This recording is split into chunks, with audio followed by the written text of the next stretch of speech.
Thank you Poonam, thank you so much. आज बेटा हमारा केडी लाइव का 5th एनिवर्सरी था, तो आज दिन भर बहुत बिजी रह के, और दूसरी बात है लास्ट लास्ट में मेरे साथ पंगा हो गया। मेरा ये उंगली का नाखून ही उखड़ गया, बहुत अंदर से उखड़ गया है। आज थोड़ा सा शायद मेरा हैंडराइटिंग में प्रॉब्लम हो जाएगा, तो थोड़ा सा ध्यान रखना, ठीक है।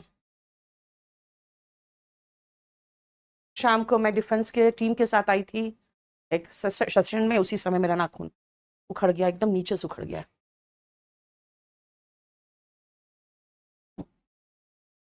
हम्म हम लोग ले रहे थे, कर रहे थे क्या, हम लोग ने सिर्फ, आवाज आ रही है ना, कोई प्रॉब्लम तो नहीं? ए, ऊपर करो थोड़ा सा, हाँ हाँ, ऊपर कर रहे हो, ठीक है ठीक है। बस बस, यस, हो गया हो गया हो गया। हम लोग कर रहे थे एडवर्ब ऑफ मैनर, अब हमें करना है एडवर्ब ऑफ टाइम, ठीक है। आ जाओ नेक्स्ट सुनो। सेकेंड टाइप जो हम पढ़ा रहे थे,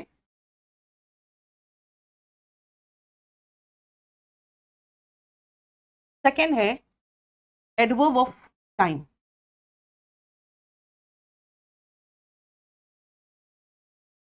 एडवर्ब ऑफ टाइम, बेटा एडवर्ब ऑफ टाइम में आ जाओ।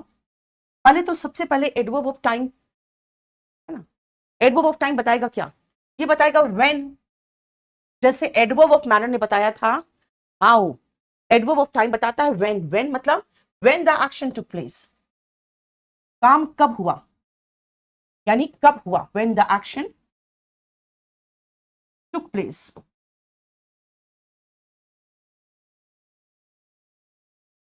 ठीक है, एक्शन कब हुआ उसके बारे में बताता है। क्लियर? कैमरा सेट करवाओ पहले, हो गया, ठीक तो है ना। आ जाओ फर्स्ट, पहले तो आप देखो सेंटेंसेस।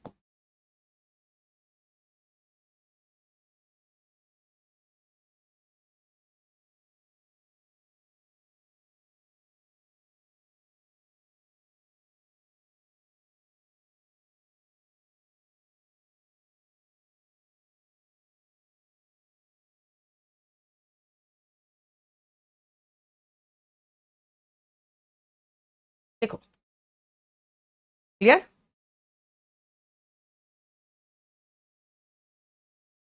बेटा गोल्डन रूल्स तो मैंने उसमें करवाया था, क्या कहते हैं आपको, यूट्यूब में करवाया था, और उसमें बहुत सारा बहुत कम करवाया था, मतलब जो इम्पोर्टेंट इम्पोर्टेंट था ना, जहां से होता है, जहां से क्वेश्चन ज्यादा आता है, बस वहीं से करवाया था। नहीं कार्तिक कर लूंगी, लेकिन उस समय है ना 6:30 बजे ही टूटा था, 6:30 नहीं 7 बजे के लगभग टूटा था। उस समय तो बिल्कुल टिस टिस मार रहा था, उस समय नहीं हो पाया। आ, विवेक, इंग्लिश के बुक लिया, क्या हो गया उसका, जरा नंबर देख लो क्या प्रॉब्लम है। देखो, अगर मैं कहूं आई यानी सब्जेक्ट, कंप्लीटेड यानी कि वर्ब, कंप्लीटेड क्या, द वर्क यानी कि ऑब्जेक्ट, यानी कि लास्ट नाइट कहां आया, आखिर में देखो, यहां पे ही केम सब्जेक्ट है और केम वर्ब है, लेट जो है अगेन टाइम है। जैसे अगर मैं कहूं, एक क्वेश्चन आया था एग्जाम का, ही returned last night, last night की जगह पे येस्टरडे नाइट लिख दिया था, लास्ट नाइट की जगह पे यस्टरडे नाइट लिख दिया था। बेटा यस्टर में डे है, देखो यस्टरडे में डे वर्ड है, ठीक है ना, तो यस्टरडे डे और नाइट कैसे हो सकता है, इसलिए यस्टरडे नाइट कोई वर्ड नहीं है, लास्ट नाइट ये है टाइम। अब देखो ध्यान से, एडवर्ब ऑफ मैनर कहां आया था, वर्ब के बाद, ऑब्जेक्ट था तो ऑब्जेक्ट के बाद। अब यहां पर ये कहां आ रहा है, भाई ये भी वर्ब के बाद आ रहा है, और अगर ऑब्जेक्ट है तो ऑब्जेक्ट के बाद आ रहा है। तो अगर हम इसका भी पोजीशन देखें, इसका पोजीशन, तो इसका पोजीशन क्या है देखो तो, after the object, and if there is no object then after the verb, यही तो है, आफ्टर द ऑब्जेक्ट, पहला पॉइंट। दूसरा, if there is no object,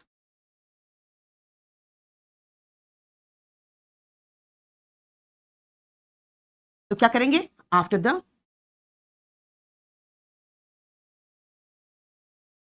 पहला पॉइंट पोजीशन हो गया।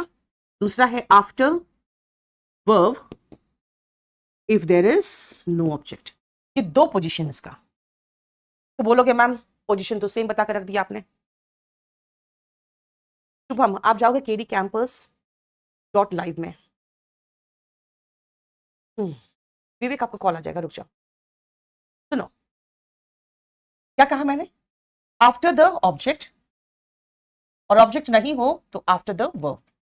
After the object after verb if there is no object. कहोगे same position तो बता कर रख दिया।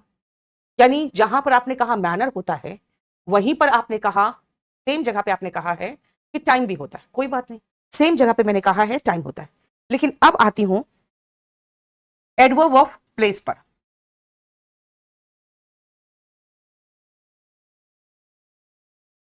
तीसरा एडवर्ब ऑफ प्लेस। जरा फिर सेंटेंस इसी में से अब देख लो कि प्लेस का मतलब क्या होगा, वेयर। वेयर प्लेस का मतलब होगा where, where the action took place. Action हुआ कहां, वास्तव में एक्शन हुआ कहां, है ना। प्लेस बताता है कहां हुआ, टाइम बताया कब हुआ, मैनर बताया कैसे हुआ। राइट रुपेश, टेंस कब का खत्म करा दिया बेटा। टाइप्स ऑफ टेंस क्या होता है, टाइप्स पूरा हो गया। ठीक है टाइप्स पूरा हो गया, आ जाओ।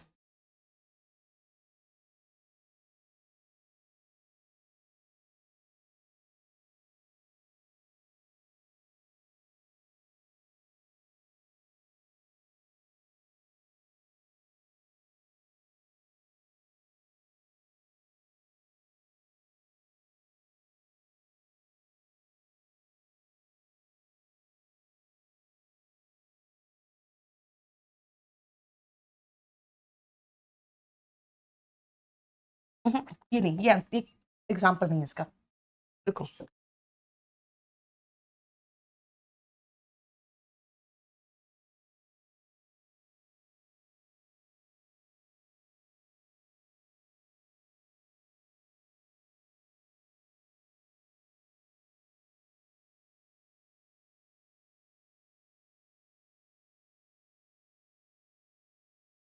ये देखो,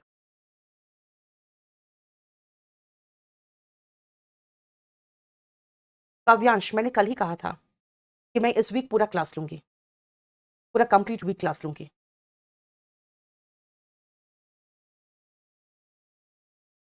आर्यन प्रतीक आप जाके केडी लाइव में मेल करो, यहाँ पर मैं पढ़ाने आई हूँ, बकवास करने नहीं।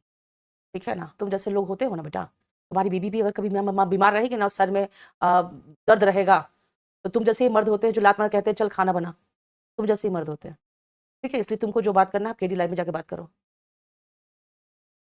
सिमरन बेटा आज देखो कभी कभी हो जाता है बेटा, देखो बात क्या है ना, आज केडी लाइव का वो था, मैनेज करना पड़ता है। तुम क्या समझती हो इधर आसान है लाइफ। हाँ आज केडी लाइव का 5 इयर्स हो गया, तो आज पूरा दिन भर उसका वो चला है, प्रोग्राम चला था दोपहर में। चलो पूजा था, ज़्यादा कुछ नहीं करते हम लोग, हम लोग सब अच्छे काम के लिए सिर्फ पूजा करते हैं। कुछ प्रॉब्लम हो रहा है क्या, देखो तो। ठीक है ना। चलो एडवर्ब ऑफ प्लेस होता है, वो बताता है कहाँ हुआ। अब जरा फिर से ध्यान से देखना बेटा, आपको महसूस होगा कि एक ही जगह पे मैं सबको फिट करते चली जा रही हूँ। आई केप्ट क्या, माई मनी, कहाँ पे, here. I subject, I am going verb, कहाँ, अगेन प्लेस, सेम केस फिर से आ गया। क्या बोला मैंने, पोजीशन कहां है, ऑब्जेक्ट के बाद। अच्छा ऑब्जेक्ट नहीं हो तो वर्ब के बाद। यानी हर जगह पे एक ही बात मैं बार बार कह रही हूं, पोजीशन क्या है देखो, आफ्टर द ऑब्जेक्ट, और अगर ऑब्जेक्ट नहीं हो तो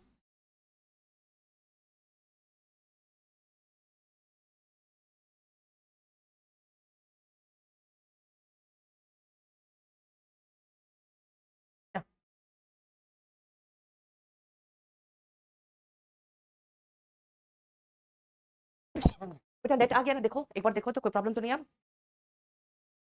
अब तो ठीक है ना। चलो देखो मैंने क्या कहा, पोजीशन कहाँ है? आफ्टर द ऑब्जेक्ट, और अगर ऑब्जेक्ट नहीं हो तो after the verb.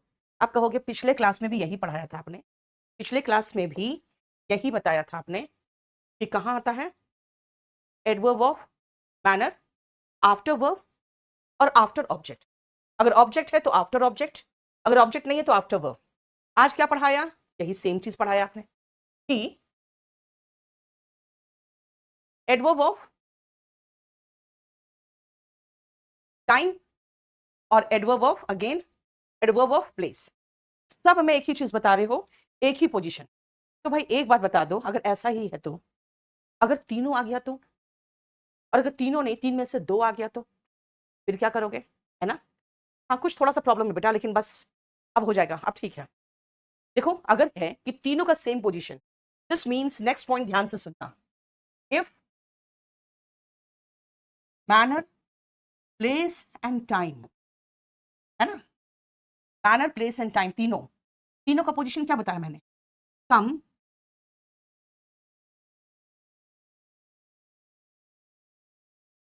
After object and if there is no object, they come after the verb। अगर ऐसी बात है तब हम क्या करेंगे? what if two or all the three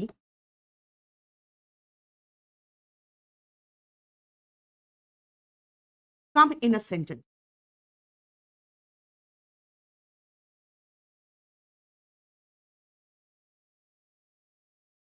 ठीक है ना? मैंने कहा तीनों का तो सेम पोजीशन है, फिर क्या होगा?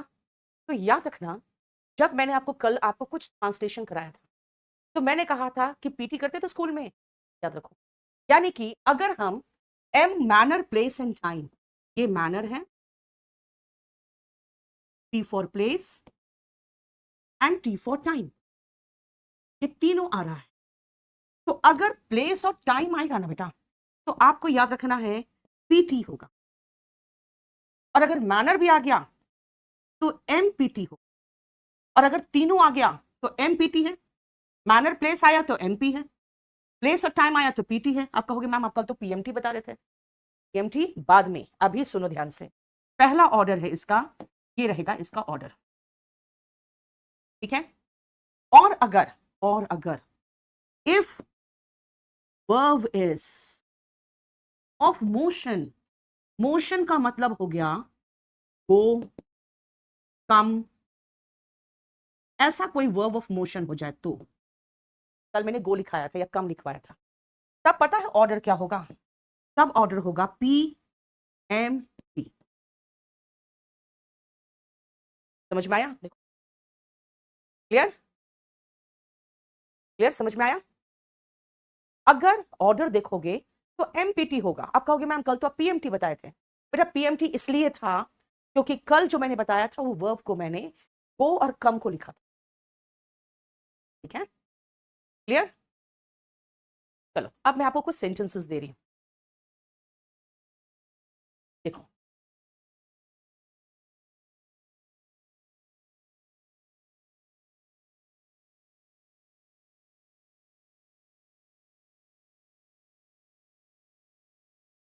अब मैं आपको एडवर्ब जो दे रही हूं, आप जरा पोजीशन देख के खुद बता देना कहां लगेगा।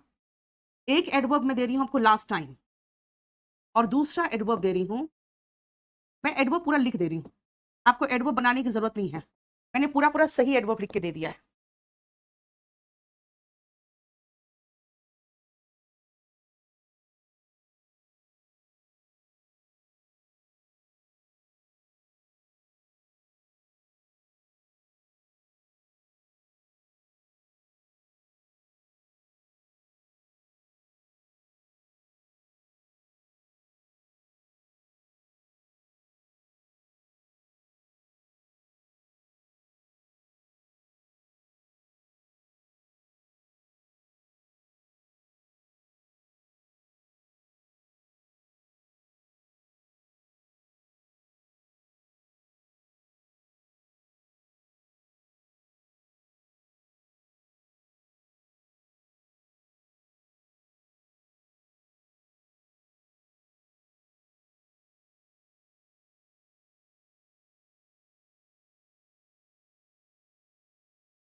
करने पर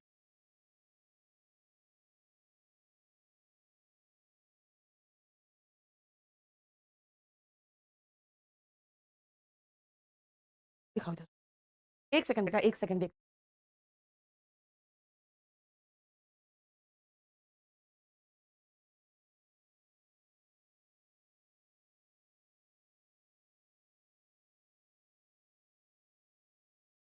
क्या कर दे रही बेटा, कभी कभी नेट गड़बड़ हो जाता है ना। अब जरा ध्यान से देखना, लास्ट टाइम इस टाइम, फिल्थली का मतलब लिख लेना चोरी से। फिल्थली का मतलब हो गया चोरी से। बेटा ये है मैनर।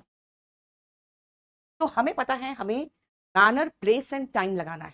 यानी पहले मैनर आएगा, इसमें प्लेस है ही नहीं, तो टाइम लगाएंगे। तो क्या होगा, ही कॉपीड माई आंसर्स स्टीलथली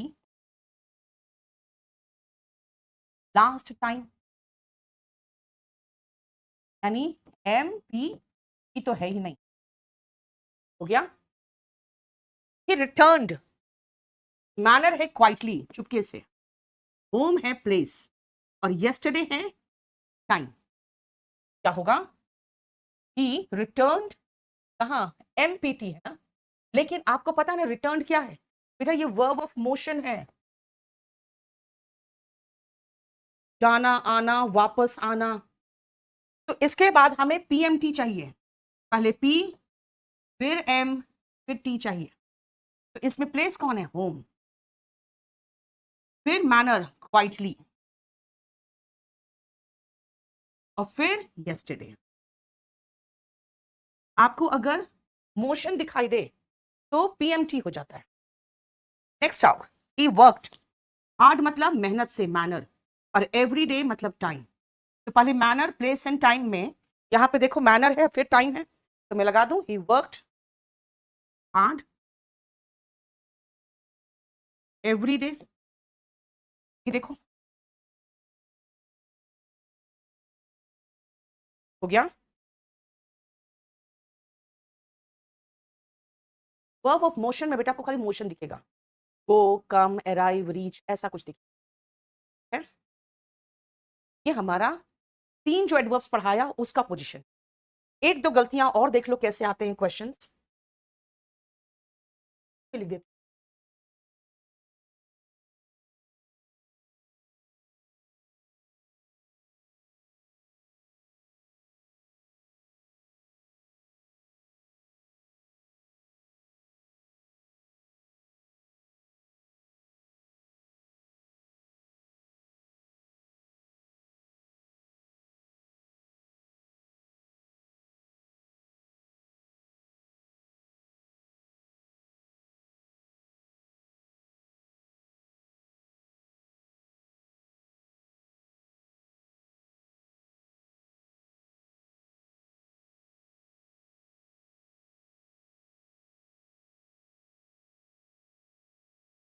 इस लैगिंग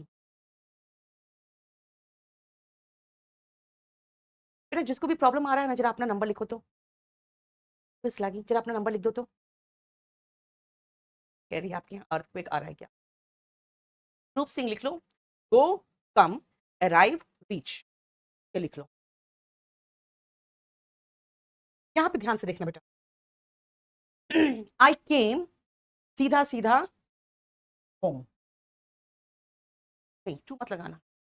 तो कहोगे यहां पे टू चलेगा, बिल्कुल चलेगा। यहां पे चलेगा, क्योंकि इन दोनों जगह पे ना, राम का घर बेटा यहाँ होम नाउन है, उसका घर यहाँ पे नाउन है। यहाँ वर्ब के साथ सीधा एडवर्ब ऑफ प्लेस आ रहा है। जहां पे वो एडवर्ब ऑफ प्लेस है वहां पे प्रेपोजिशन नहीं आता, क्योंकि प्रेपोजिशन नाउन के साथ आता है, एडवर्ब के साथ नहीं। आप कहोगे तो टोटल कंफ्यूजन है।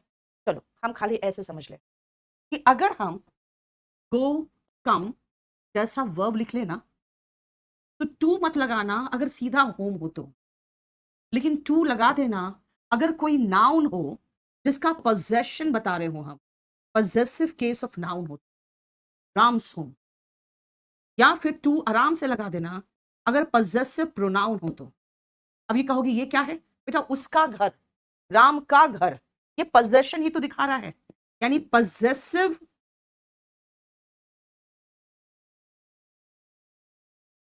केस, केस मतलब हो गया कि मैं नाउन भी इस्तेमाल कर सकती हूँ और हो सकता है मैं प्रोनाउन भी लगा दूं। पजेसिव केस के बाद अगर ये आ रहा है होम, तो ये नाउन है यहाँ पे, तब टू आएगा। लेकिन सीधा सीधा होम लिखोगे बिना किसी के नाम के या बिना हिज हर योर के, तो प्रेपोजिशन नहीं आता। ठीक है, दिस मीन्स होम क्या है, मैं पढ़ा रही हूँ एडवर्ब। अब कहोगे प्रेपोजिशन बता रहे हो आप एडवर्ब में, बेटा यहाँ पर ये जो होम है ना, ये सीधा वर्ब के बाद आया है, तो ये एडवर्ब ऑफ प्लेस है। और यहां एक बहुत इंपॉर्टेंट पॉइंट समझ लो कि एडवर्ब के साथ प्रेपोजिशन नहीं आता। टू, एवर्ब, बिलो, अंडर, ठीक है ना, ये सब नहीं आएगा। तो हम क्या लिख दें यहां पे कि preposition does not come with adverb. Adverb के साथ प्रेपोजिशन नहीं आता।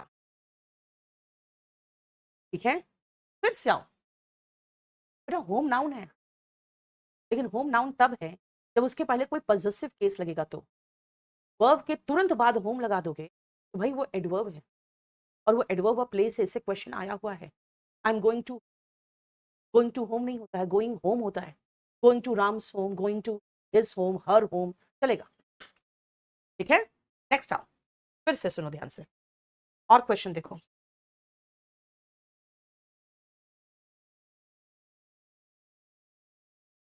एग्जैक्टली ओवर, बेटा एग्जैक्टली सुनो ध्यान से, फिर से मैं क्वेश्चन देती हूँ, सही कह रहे हो आप, रुक जाओ एक मिनट रुको। बेटा वो क्वालिफाई करता है, क्वालिफाई करता है, प्रेपोजिशन एडवर्ब के लिए नहीं आता। आप गड़बड़ कर रहे हो, आप नहीं समझ रहे मैं बोलना क्या।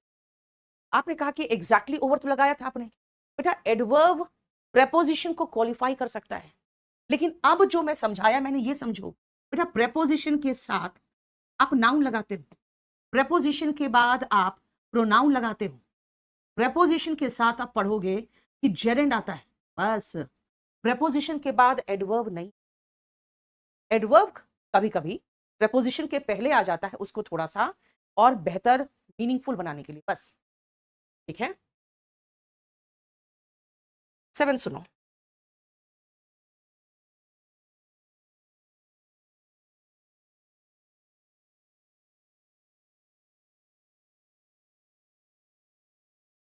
सेम रीजन यहां पर भी है कि ऑन ट्यूसडे चलेगा, लेकिन ऑन यस्टरडे नहीं चलेगा। Yesterday again adverb of time है। प्रेपोजिशन के बाद नाउन आएगा या प्रोनाउन आएगा, बेटा गोइंग टू स्कूल चलेगा। मैं सिर्फ होम की बात कर रही हूँ, आप स्कूल को होम से कंपेयर मत करो, क्योंकि जानते हो क्या है, हम बोलते हैं ना, I am going to school, I am going to office, I am going to the station, सब चलेगा। I am going to home क्यों नहीं चलेगा भाई? भाई स्कूल, ऑफिस, स्टेशन ये सब प्लेस है, और वो नाउन का रूप है, क्योंकि स्कूल ऐसी जगह का नाम जहां पढ़ते हो। होम कहोगे मैम ये मकान का नाम है होम, बेटा होम सब जगह पे नाउन था, लेकिन वर्ब के तुरंत बाद आया ना, तो वो एडवर्ब था। इसीलिए मैं कह रही हूँ, खाली अब याद रखो कि होम के साथ पंगा है, इसलिए क्वेश्चन होम से आता है। गोइंग टू मार्केट कहते हैं, देखा, गोइंग टू स्कूल कहते हैं, गोइंग टू लाइब्रेरी कहते हैं, लेकिन गोइंग टू होम नहीं कहते। फाइन, क्लियर, सबनी का देखो प्रॉब्लम। नेक्स्ट आप, हमने 3 करवा दिया आपको। अब आते हैं next, that is 4, adverb of degree. और डिग्री का मतलब हो जाता है भाई कितना डिग्री, कितना ज्यादा कितना कम, ये होता है एडवर्ब ऑफ डिग्री। डिग्री का मतलब होता है हाउ मच, ये पूछता है कितना है, हाउ मच ये पूछता है। एग्जाम्पल देखो इसका, ये कौन कौन सा इसमें एग्जाम्पल है, very, too, enough, much, almost, extremely. और जानते हो ये सीडीएस के पेपर में जब आता है ना एडवर्ब ऑफ डिग्री, तो सुनो ध्यान से बेटा, सीडीएस के पेपर में ये कहलाएगा इंटेंसिफायर। इसीलिए आइडेंटिफाइंग पार्ट्स ऑफ स्पीच में पूछता है इंटेंसिफायर कौन। आइडेंटिफाइंग पार्ट्स ऑफ स्पीच में ये पूछता है नीचे दिए गया जो वर्ड है अंडरलाइन किया हुआ वो कौन सा पार्ट ऑफ स्पीच। तो बच्चा एडवर्ब ऑफ डिग्री घूमता रह जाता है कि भाई कहाँ एडवर्ब ऑफ डिग्री, कोई नहीं है उसमें, एडवर्ब ऑफ डिग्री दिया ही नहीं, इंटेंसिफायर दिया है। आप कहोगे इंटेंसिफायर का मतलब क्या है? बेटा होम और हाउस में डिफरेंस है। हाउस का मतलब मकान होता है बेटा, ठीक है, और होम का मतलब आपका घर। मकान तो आपके 4 भी हो सकते हैं, घर तो एक ही जगह होगा ना, ठीक है। आर्या पहले अभी खत्म करो बेटा, उसके बाद देखते हैं, सुनो ध्यान से। अगर मैं कहूँ इंटेंसिफायर क्यों कहते हैं, आई एम वेरी हैप्पी, मेरे हैप्पी होने को बढ़ा दिया ना, very happy. I am too sad, sad के साथ टू लगाए, इंटेंसिफाई कर दिया सैडनेस को, इसीलिए इंटेंसिफायर कहलाता है, क्योंकि ये किसी भी चीज को बढ़ा देता है। अब आओ वेरी हैप्पी क्यों कहा और टू सैड क्यों कहा, पहले वो एग्जाम्पल सुनो।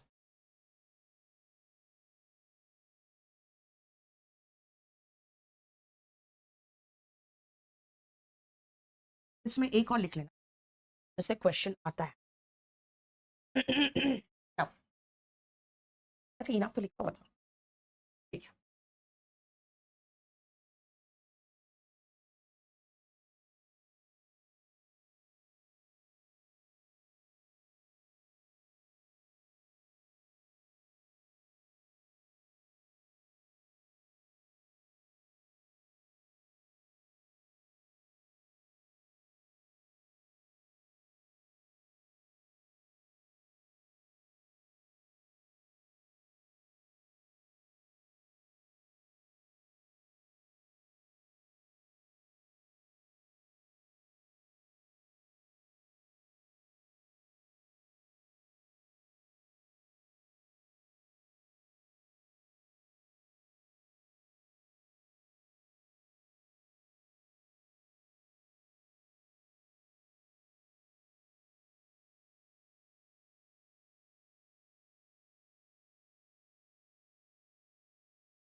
कुछ क्वेश्चन है पहले देखो।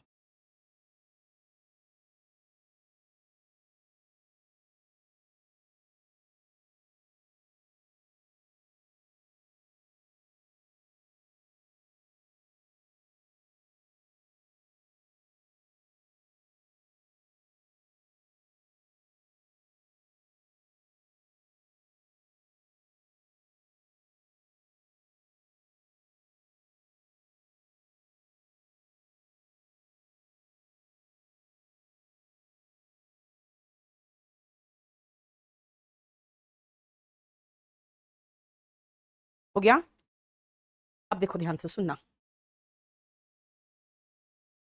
ही इज वेरी हैप्पी, हम वेरी क्यों लगाए हैप्पी के साथ, क्योंकि हैप्पी होना अच्छी बात है। तो जितने भी अच्छे जिसको हम चाहते हैं कि हमें मिले ऐसा एडजेक्टिव, उसको डिजायरेबल एडजेक्टिव्स, डिजायरेबल एडजेक्टिव्स के साथ वेरी आता है।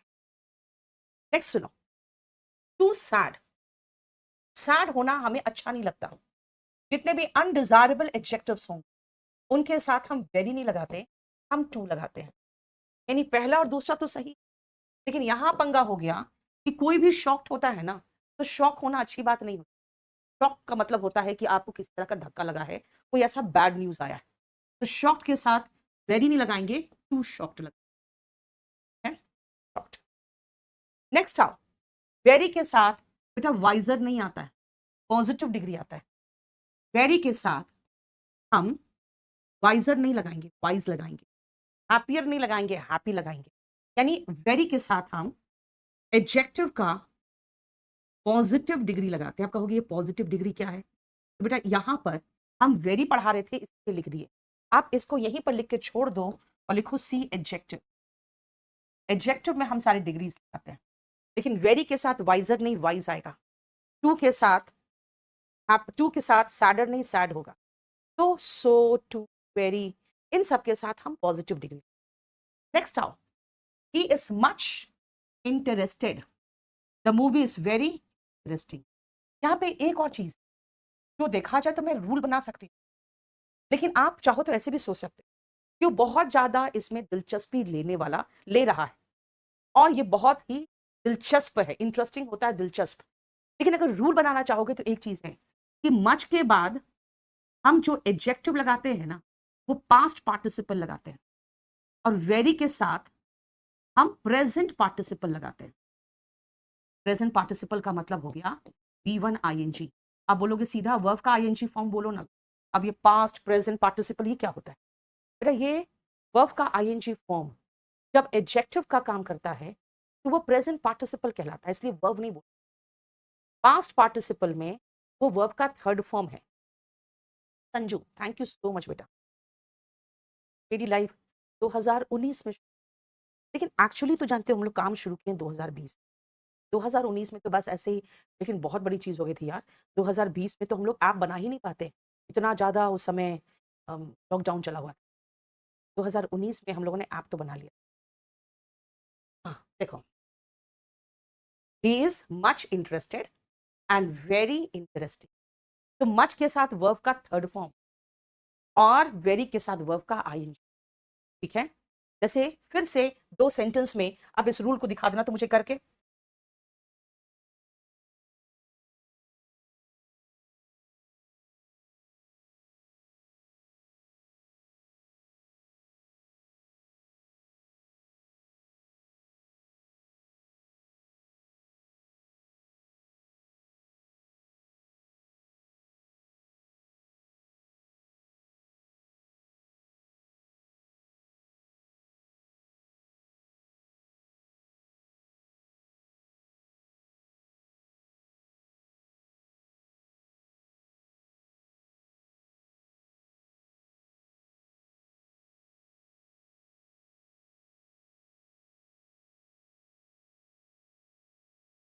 विकास में सही बोल रही थी, लॉकडाउन में और पुष्पेंद्र सर भाग जाते थे घर बार बार।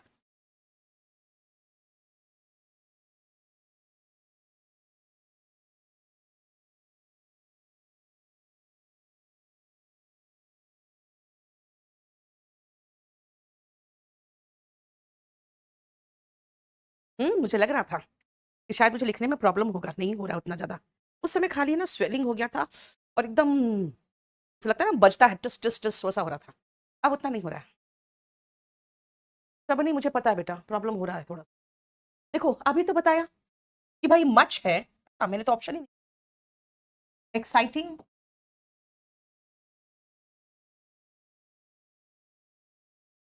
और दूसरा दे रही हूं मैं excited,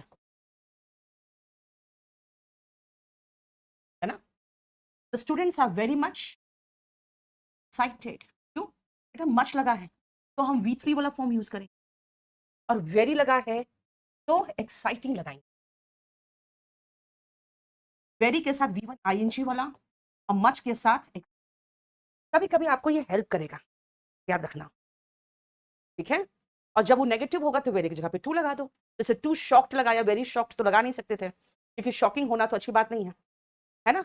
I was much surprised, it was very surprising for me. समझ में आया? चलो अब मैं आपको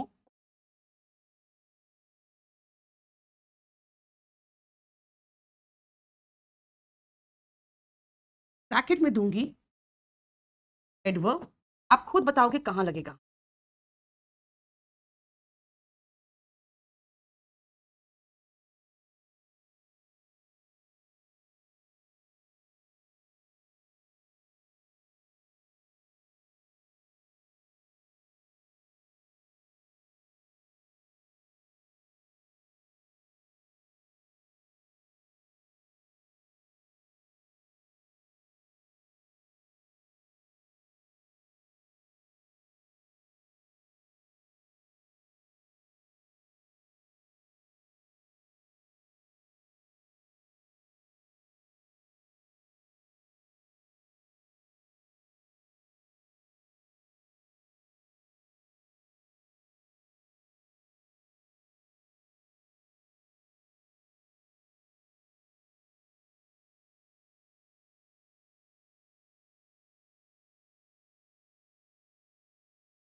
करो तो कहाँ लगाना है वो आप देखोगे। क्या? थोड़ा सा रीडिंग करो ना, कुछ रूल तो पढ़ने की जरूरत ही नहीं पड़ती है।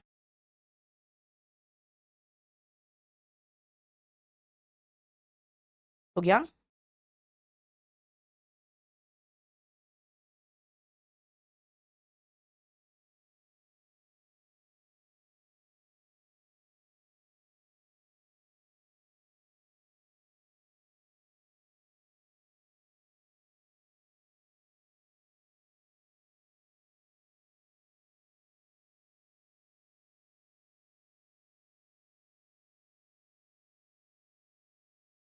चलो करें।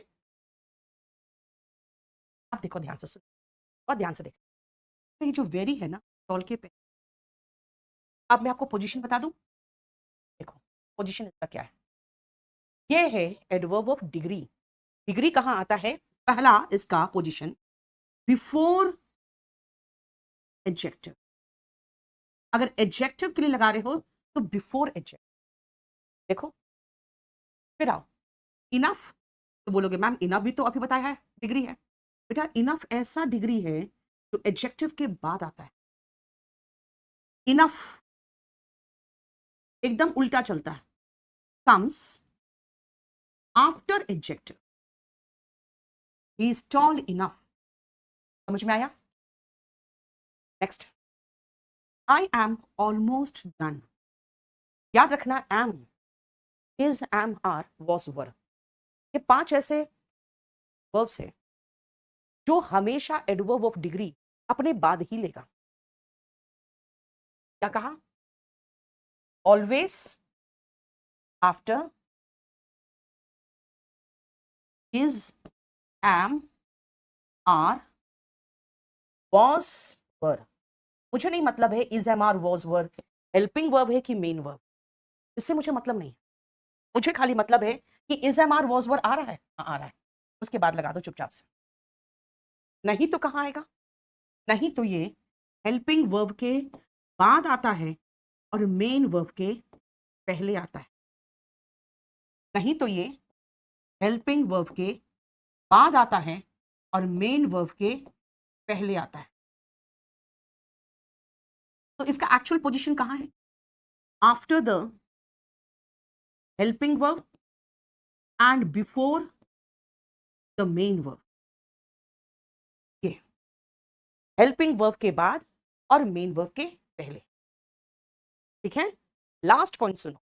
आप कहोगे मैम आपने कहा है हेल्पिंग वर्ब के बाद और मेन वर्ब के पहले, तो मैं लगाऊंगा डोंट मच टॉक।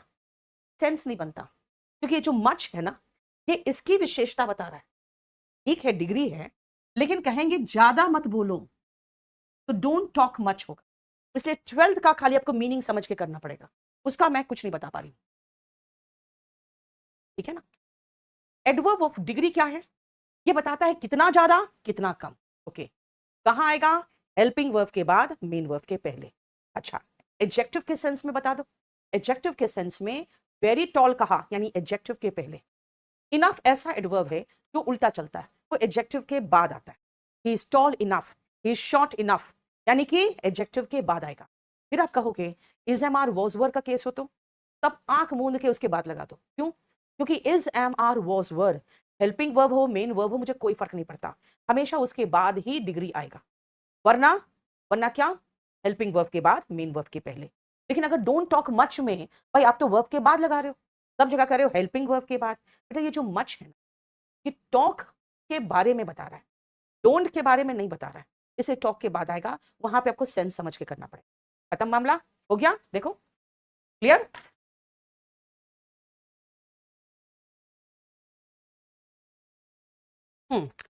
नेक्स्ट आओ।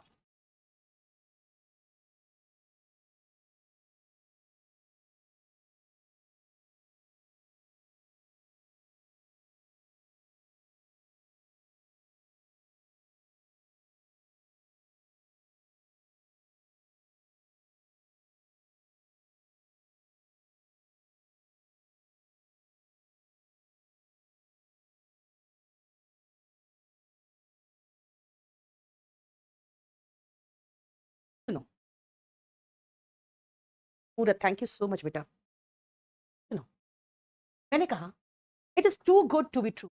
तुरंत फट से सुन कहते मैम टू नहीं आएगा, क्यों? क्योंकि गुड डिजायरेबल एडजेक्टिव है। अभी आपने कहा था कि टू का इस्तेमाल अनडिजायरेबल के साथ आता है, यहां टू मत लगाओ। बेटा मैंने एक जोड़ा, अच्छा 14 का रह गया, 14 का बता दिया बेटा, हेल्पिंग वर्ब के बाद मेन वर्ब के सुनो, मैंने आपको कहा था कि टू अनडिजायरेबल के साथ आता है, लेकिन बेटा यहाँ पे टू टू का जोड़ा है। अगर हम कंजंक्शन पढ़ते हैं तो वहां पे टू टू की बात करते हैं। अब ये टू का जोड़ा जो टू है ना, इसको आप आपकी मर्जी both desirable and undesirable adjective के साथ लगा लो, वरना कोई प्रॉब्लम नहीं है। आप कहोगे मैम टू टू का जोड़ा क्यों लगा सकते हैं सबके साथ? भाई यहाँ पे टू एडवर्ब ही नहीं, ये तो टू टू कंजंक्शन का जोड़ा है ना। और ये कहना चाह रहा है कि भाई इतना बढ़िया है ना कि सच तो नहीं हो सकता। देखते हो कभी कभी कोई लड़की बहुत स्वीट लगेगी आपको, अरे देखने जाओ लड़की, भाई खाना भी यही बनाती है, ये सारा नाश्ता भी यही बनाई है, ये समोसा भी यही बनाई है, मतलब ऐसा महसूस होता है कि सर्वगुण संपन्न है। बस तुरंत ही अपना एंटीना खड़ा कर लो बिल्कुल कि भाई इतना तो नहीं हो सकता, है ना। Is too good to be true. एक पिक्चर मैंने देखा था बहुत पहले करके कुछ था, भूल रही हूँ मैं पूरा नाम। उसमें उसको शक इसी बात पे हो गया था कि भाई इतनी अच्छी है, इतनी अच्छी तो लड़की नहीं होती। उसी में था कि is too good to be honest, to be true. समझ में आ गया बेटा? डिजायरेबल एडजेक्टिव का मतलब है ऐसा एडजेक्टिव जो बहुत अच्छा है ना। जैसे आप एडजेक्टिव की बात करोगे, हैप्पी है, ऑनेस्ट अच्छा लगता है, स्मार्ट अच्छा लगता है ना, सैड बुरा लगता है, डिसऑनेस्ट बुरा लगता है, इम्पोलाइट अच्छे से व्यवहार नहीं करता है, रूड ये सब अच्छा लगता नहीं है ना। तो कहोगे she is too rude. Kartik बात क्या है ना कि लड़की बहुत अच्छी अगर रहे तो इसका मतलब है कि कुछ ना कुछ दिखावा है। हाँ सोनू की टीटू की स्वीटी, यस साक्षी सही कहा। सोनू की सही बात है। उसमें उसे शक इसी बात पे हो गया कि लड़की इतनी अच्छी तो नहीं हो सकती। बेटा सुनो, हम लोगों ने एडवर्ब ऑफ 11 बज चुके हैं, छोड़ दो आज इतना ही रहने दो, कल 7:30 बजे पढ़ाऊंगी आपको।